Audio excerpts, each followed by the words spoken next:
मेरा नाम मंजू है। मैं एक छोटे से गांव की भोली भाली लड़की हूँ। मेरे परिवार में मेरे दादा दादी, मेरी एक विधवा बुआ और मेरे चाचा चाची रहते थे। मेरी उम्र तकरीबन 15 साल थी। एक दिन रात के 2 बजे मेरी माँ ने मुझे झंझोड़ कर रख दिया। वो मुझे बड़ी बुरी तरह से उठा रही थी। ऐसा लग रहा था जैसे न जाने रात के इस वक्त क्या हो गया हो। मैं उन पर बहुत हैरान हो गई थी, जबकि ना तो अभी स्कूल का वक्त हुआ था और न ही घर में कोई काम था। रात के 2 बजे थे। मुझे सोए हुए अभी 2 ही घंटे हुए थे। मैं अपनी पढ़ाई करने की वजह से देर से सोई थी। इतने में ही मेरी माँ ने मुझे रात के 2 बजे उठाकर परेशान कर दिया। मैंने माँ से कहा, क्या बात है माँ, मुझे सोने क्यों नहीं देती हो? मगर माँ मुझे बार बार यही कहे जा रही थी कि उठ जाओ, मुझे तुमसे कुछ बात करनी है। मैं गुस्से से उठी और कहने लगी, जी बताइए, क्या बात करनी है आपको रात के इस वक्त मुझसे? सुनो मंजू, तुम्हें मेरे साथ चलना पड़ेगा। माँ घबराते हुए मुझसे कहने लगी। मैंने माँ से कहा, कहाँ चलना पड़ेगा,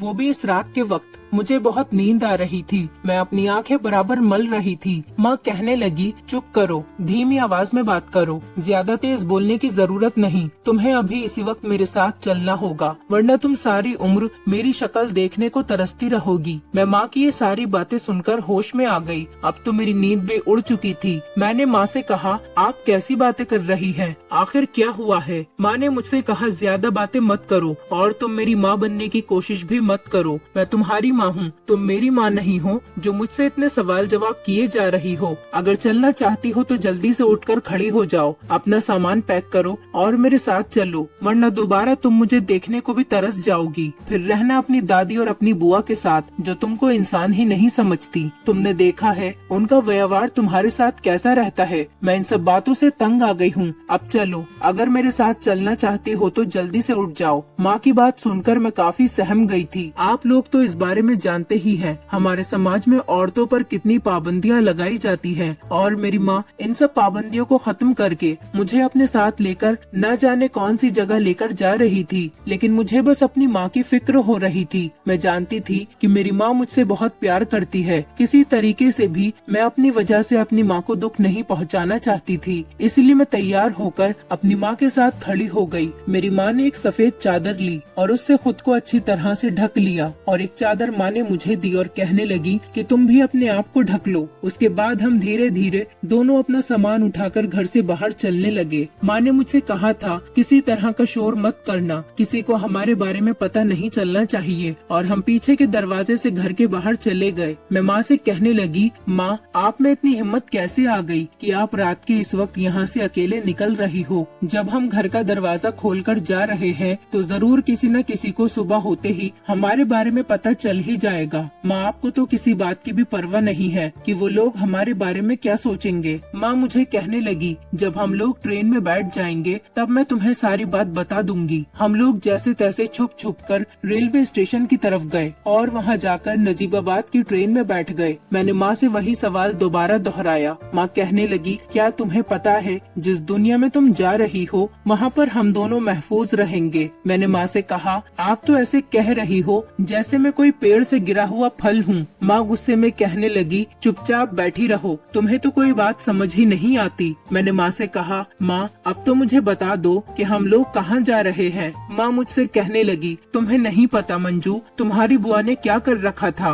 वो मेरी जान लेना चाहती है, इसलिए कि तुम्हारे पिता यहाँ नहीं बल्कि दूसरे देश में काम करते हैं। तुम्हारे पिता ने वहाँ पर दूसरी शादी कर ली है। ये लोग मुझे मारकर उस दूसरी औरत को यहाँ पर रखना चाहते हैं। माँ मुझसे आंखों में आंसू भरकर कहने लगी, मंजू अगर मैं आज यहाँ से नहीं निकलती तो सुबह तुम्हें मेरा मरा हुआ मुंह देखना पड़ता। तुम जानती हो इन लोगों ने मुझे मारने का पूरा इंतजाम कर लिया था। माँ की बातें सुनकर मैं तो बहुत बुरी तरह से डर गई थी। मैं सोच भी नहीं सकती थी कि मेरे ही घर वाले, मेरी बुआ और मेरे दादा दादी मेरी माँ की जान के दुश्मन बन जाएंगे, सिर्फ इसलिए कि मेरे पिता ने वहाँ दूसरे देश में जाकर एक अमीर औरत से शादी कर ली थी। वो लोग यही चाहते थे कि अगर वो औरत हमारे घर में आ जाती तो उसके मायके वाले यहाँ पर भी मेरे पिता और उनके घर वालों को काफी सारे पैसे देते। मुझे ये सोच सोच कर शर्म आ रही थी कि आखिर दुनिया में कैसे कैसे लोग हैं। माँ बताने लगी, बस वो लोग उस औरत को घर में लाकर बसाना चाहते थे और दूसरी औरत को ये दिखाना चाहते थे कि उनके बेटे की कोई पहली पत्नी नहीं है, इसीलिए वो लोग तुम्हारी माँ को रास्ते से हटाना चाहते थे। माँ की बात सुनकर तो मैं बहुत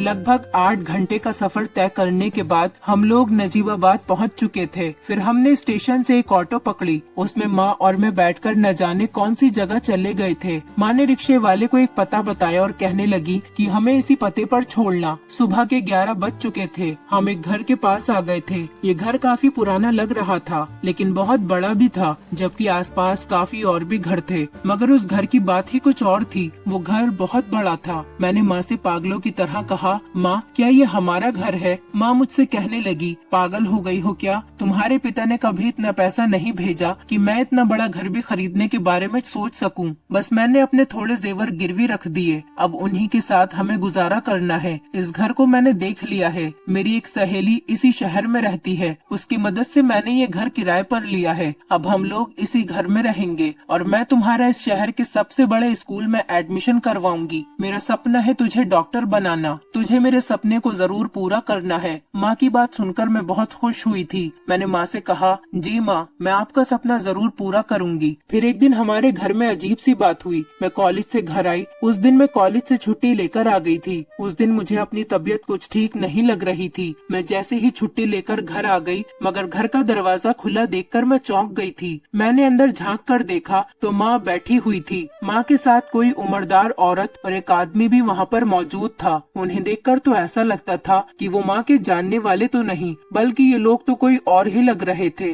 माँ ने मुझे पहले ही समझा रखा था कि घर में कोई भी आए तुम्हें उनके सामने नहीं आना है, तो इसीलिए मैं घर के बाहर ही उन लोगों के जाने का इंतजार करने लगी, जबकि वो लोग घर के आंगन में बैठे हुए थे। मैं काफी देर तक किसी तरह बाहर खड़ी रही। खड़े खड़े मेरी टांगों में अब दर्द शुरू हो गया था, लेकिन माँ ने तो मुझे बहुत सख्ती से मना किया था कि कभी भी मैं किसी के सामने न आऊं। अगर मैंने इस तरह की कोई भी गलती की तो हमारा यहाँ पर रहना मुश्किल हो सकता है। तो उन लोगों के जाने के बाद मैं घर के अंदर गई। मैंने माँ को सारी बात बता दी। माँ ने मुझे अपने गले से लगाते हुए कहा, अरे बेटी, तुम हर बात को अपने सर पर सवार मत किया करो। डरो मत, ये लोग मकान के लिए ही बात करने आए थे। मैंने कहा, क्या बात करने आए थे ये लोग? माँ ने बताया कि ये लोग हमारे साथ रहना चाहते हैं। इनके पास कोई घर नहीं है। ये लोग चाहते हैं कि हमारे घर में आधा किराया दे और हमारे साथ रहें। पूरा मकान ये लोग खरीद नहीं सकते और न ही किराए पर ले सकते हैं। माँ की बात सुनकर मैंने उनसे इनकार कर दिया। मैंने माँ से कहा कि माँ, हम ऐसे ही किसी के साथ नहीं रह सकते। आप तो जानती है ना कि मुझे किसी के साथ रहने की आदत नहीं। भले ही हम लोग कम खा लेंगे, लेकिन हम किसी के साथ यहाँ पर नहीं रहेंगे। माँ ने मुझसे कहा, बात तो तुम्हारी ठीक है बेटी, लेकिन मैंने माँ को वहीं रोक दिया। मैंने कहा, माँ, लेकिन कुछ नहीं, मैं किसी के साथ नहीं रहूंगी। मैंने अपनी माँ को ये बात कह तो दी थी, लेकिन मेरी बात सुनकर माँ बहुत परेशान हो गई थी। फिर माँ खामोश हो गई। 2-3 दिन तक माँ बहुत परेशान रही। माँ मुझे कहने लगी कि मंजू, तुम कभी मुझसे नफरत तो नहीं करोगी? मैं उनकी इस बात से हैरान हो गई और उनकी तरफ देखने लगी। मैंने उनसे कहा, माँ, आपको क्या हो गया है? कैसी कैसी बातें कर रही हैं आप? भला मैं आपसे क्यों नफरत करने लगी? आप मेरी माँ हैं और आपने मुझे इस दुनिया की कड़ी धूप से बचाया। मैं आपसे नफरत करना तो दूर, आपके बारे में कुछ गलत सोच भी नहीं सकती, चाहे आप जैसी भी हो, लेकिन आप मेरी माँ हैं। मेरी माँ मुझे रोते हुए देखने लगी और मुझसे कहने लगी कि ठीक है मंजू,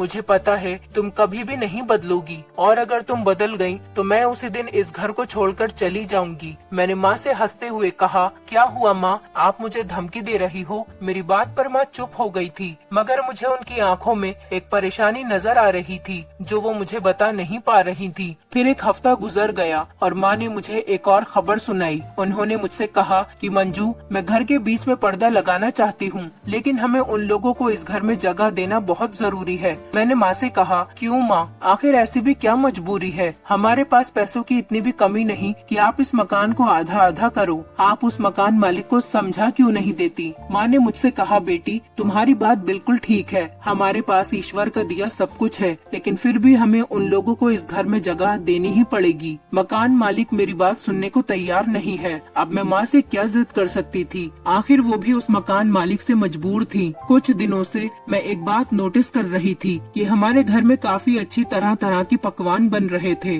दूध, सब्जी, चावल, फल, हमारे घर में हर तरह की चीजें मौजूद थी। अब हमारे घर में किसी भी तरह की कोई तंगी नहीं थी। एक दिन मेरे कॉलेज की छुट्टी थी। मैं सुबह उठकर ड्राइंग रूम में सफाई करने के लिए जा रही थी। तभी अचानक माँ ने आकर मुझे ड्राइंग रूम की सफाई करने से मना कर दिया और कहने लगी, मंजू, इस कमरे की सफाई मैं खुद कर लूंगी, तुम जाकर अपने कमरे की सफाई कर लो। माँ का ऐसा अजीब व्यवहार अब मुझे शक में डाल रहा था। मैं उनके बारे में कुछ अजीब अजीब बातें सोचने लगी थी। फिर माँ बाथरूम में नहाने के लिए चली गयी। उनके बाथरूम में जाते ही मैं ड्राइंग रूम में घुस गई। मैंने वहाँ जाकर देखा तो वहाँ पर तो बहुत सारा सामान पड़ा हुआ था। एक तरफ फल और बहुत सारा राशन पड़ा हुआ था, साथ ही एक डायरी भी रखी हुई थी। उस पर न जाने किस चीज का हिसाब किताब लिखा हुआ था, लेकिन वो सारी चीज मुझे समझ में नहीं आ रही थी। मैं अभी वो डायरी देख ही रही थी कि इतने में ही माँ फौरन ड्राइंग रूम में आ गई और मुझे डांटते हुए कहने लगी, मैंने तुमसे कहा था ना कि इस कमरे में मत आना, लेकिन तुम्हें मेरी बात पर यकीन नहीं है। तुम मेरी कोई बात नहीं सुनती हो। मैंने तुम्हें मना किया था, यहाँ की किसी चीज को भी मत छेड़ना, इसकी सफाई मैं खुद कर दूंगी। फिर भी तुम यहाँ कमरे में चली आई। माँ मुझ पर बहुत गुस्सा कर रही थी। वो मेरा हाथ पकड़कर मुझे कमरे से बाहर खींचती हुई लेकर आ गई। मैंने माँ से कहा, माँ क्या हो गया है आपको? मैं इस कमरे में ही तो आई थी, किसी और के घर तो नहीं गई ना। आप इतना गुस्सा क्यों कर रही हो? माँ ने तभी मेरे गाल पर एक जोरदार तमाचा मारा। मैं हैरान होकर माँ की तरफ देखती रह गई। मुझसे गुस्से में कहने लगी, मैं तुम्हारी माँ हूँ, मुझे मत सिखाओ और अपने कमरे में जाओ। माँ ने मुझे सख्ती से कहा। अब तो माँ की सारी बातें मेरे समझ से बाहर हो गई थी। हालांकि उनको ऐसा करना नहीं चाहिए था। मैं अपने कमरे में जाकर खूब रोने लगी।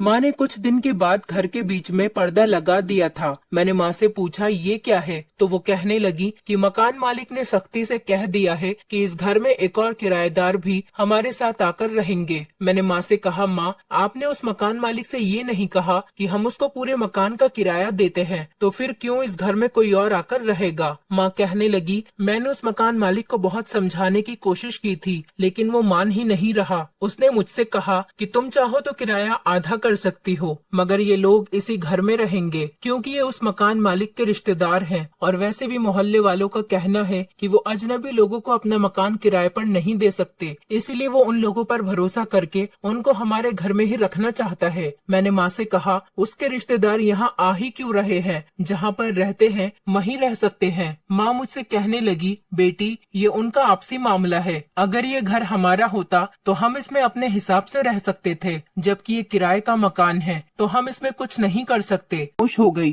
थोड़ी देर के बाद मुझे अपने बेड के नीचे कुछ अजीब सा महसूस हुआ। मैंने अंधेरे में ऐसे ही महसूस करते हुए अपने बेड के नीचे हाथ लगाया तो मुझे ऐसा महसूस हुआ कि बेड के नीचे कोई ठंडी ठंडी चीज है। मैंने हाथ लगाकर इस चीज को और ज्यादा महसूस करने की कोशिश की, लेकिन माँ ने मुझे एकदम डांट दिया और कहने लगी कि क्या कर रही हो? इतनी रात हो चुकी है, आराम से नहीं सो सकती हो? मुझे समझ नहीं आया कि माँ को आखिर कैसे पता चला कि मैं अपना हाथ नीचे रख रही थी। मैं हैरान हो गई, लेकिन फिर मैं सो गई। लेकिन 2 दिन के बाद मैं इस बात को भूल चुकी थी। अब तो माँ रोज ही रात होते ही मेरे कमरे में आकर कहने लगती, चलो तुमने बहुत पढ़ लिया, अब तुम अपनी किताबें बंद करो ताकि मैं कमरे की लाइट बंद करूं और हम सो जाएं। वैसे भी अब बिजली का बिल बहुत ज्यादा आने लगा है। मैं इसीलिए भी हैरान होती थी कि माँ ने कभी भी मुझे पढ़ने के लिए मना नहीं किया था, चाहे मैं कितनी भी रात तक पढ़ाई करती थी। बल्कि वो तो हमेशा यही कहा करती थी, तुम अपनी पढ़ाई पर ध्यान दो। मगर अब तो वो मुझे पढ़ने ही नहीं देती थी। रात के 9 बजते ही फौरन वो कमरे में आकर लाइट बंद करने को कह दिया करती थी और कहती थी कि मुझे नींद आ रही है, मैं सोना चाहती हूँ, जबकि पूरी रात वो सोती भी नहीं थी। मुझे भी महसूस होता था कि माँ जाग रही है, मगर माँ ने कभी मुझे इस बात का एहसास नहीं होने दिया। एक दिन मैंने सोचा कि आज मैं अपने कमरे में मौजूद सारी चीजों को चेक करूंगी, चाहे आज माँ को अच्छा लगे या बुरा लगे। उनके बाथरूम में जाते ही मैंने कमरे की लाइट जला दी और गौर से पूरे कमरे की तलाशी लेने लगी, लेकिन कमरे में ऐसा कुछ भी नहीं था जिस पर मुझे शक होता। लेकिन फिर मुझे याद आया कि मेरे बेड के नीचे कोई ठंडी ठंडी सी चीज होती है। फिर मैंने अपने बेड के नीचे चेक किया। मैंने देखा कि बेड के नीचे एक बड़ा सा बैग रखा हुआ था। मैं उस बैग को खोलने ही वाली थी कि इतनी ही देर में माँ बाथरूम से वापस आ गई। मैंने जल्दी से कमरे की लाइट बंद की और बेड पर जाकर लेट गई, लेकिन अब मेरे दिमाग में बार बार उस बैग को खोलने का ख्याल आ रहा था। सुबह होते ही जब माँ कमरे से बाहर गई तो मैंने उस बैग को खोलना शुरू कर दिया। मैंने बैग को खोला तो उसमें छोटे छोटे पैकेट रखे हुए थे। मैंने एक पैकेट को खोला, उसमें देखा कि उसके अंदर कोई सफेद सफेद सा पाउडर था, जिसको देखकर मैं समझ नहीं पाई कि ये क्या चीज है। मगर मैं मेडिकल स्टूडेंट थी, इसीलिए मैंने सोचा कि मैं इसके बारे में पता जरूर लगाऊंगी, आखिर इसमें क्या है, ये क्या चीज है। बैग में से एक पैकेट मैंने निकाल लिया और उस पैकेट को कॉलेज लेकर चली गई। उस पैकेट में क्या था मैं नहीं जानती थी। मैंने जाकर वो पैकेट अपनी टीचर को दिखा दिया। मेरे हाथ में वो पैकेट देखते ही चौंक गई और कहने लगी कि ये तुम्हें कहाँ से मिला। मैं उनके अंदाज से समझ गई थी कि मेरे हाथ में जो चीज है वो कोई मामूली चीज नहीं। मैंने टीचर से कहा, टीचर ये मुझे बाहर से मिला है। टीचर ने मेरे हाथ से वो पैकेट ले लिया और कहने लगी, आइंदा से रास्ते में ऐसी वैसी पड़ी हुई कोई चीज भी मत उठाना मंजू। तुम जैसी जवान लड़कियों के लिए ये चीज बिल्कुल भी ठीक नहीं है। मैंने उनसे कहा, टीचर आखिर ये चीज है क्या? उन्होंने मुझसे कहा, ये ड्रग्स है। जिसने भी ये रास्ते में रखा होगा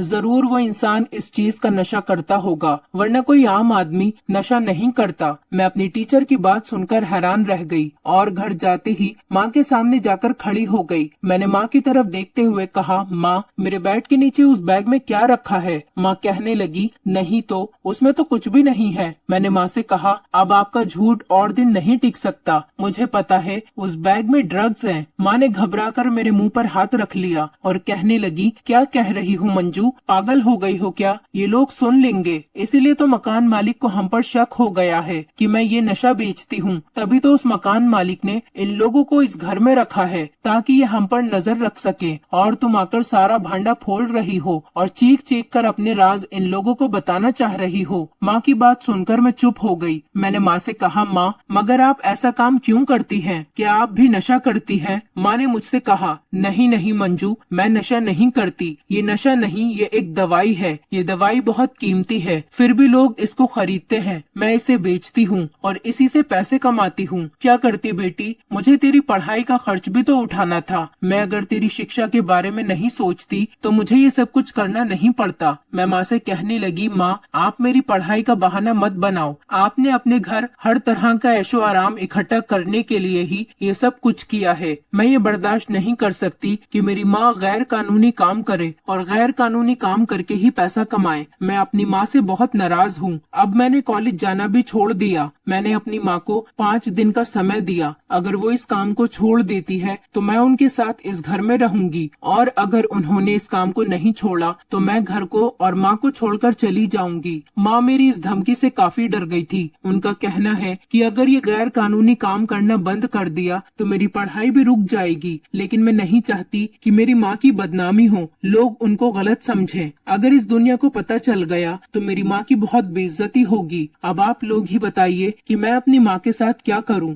मैं अपनी माँ को जेल भी नहीं भिजवा सकती क्योंकि मेरी माँ ने मेरे लिए काफी परेशानियाँ उठाई। मैं अपनी माँ के बगैर अकेले अपनी जिंदगी कैसे गुजारूंगी? अगर माँ को आज गलती का एहसास हो गया तो मैं उनको माफ कर दूंगी। कुछ दिनों के बाद ऐसा ही हुआ। माँ को अपनी गलती का एहसास हो गया। वो मुझसे माफी मांगने लगी। मैंने माँ से कहा, हम इज्जत से पैसा कमाएंगे। मैं कोई छोटी मोटी जॉब करके अपनी पढ़ाई का खर्चा खुद उठा लूंगी। आपको फिक्र करने की जरूरत नहीं। लेकिन अब सवाल ये था कि हम इतने सारे पैकेट का क्या करते? रात के वक्त हमने उन सारे पैकेट को पानी में बहा दिया ताकि किसी को पता न चल सके। अब मेरी माँ और मैं इज्जत की जिंदगी जी रहे हैं। हमारे घर में पैसों की थोड़ी कमी तो हो गई, लेकिन अब हम किसी भी बात से डरकर नहीं रहते। मेरी माँ को भी अब बेफिक्री हो गई। मैं भी कुछ समय के बाद डॉक्टर बनके अपने घर के हालात संभाल लूंगी। बस इतनी ही थी मेरी कहानी।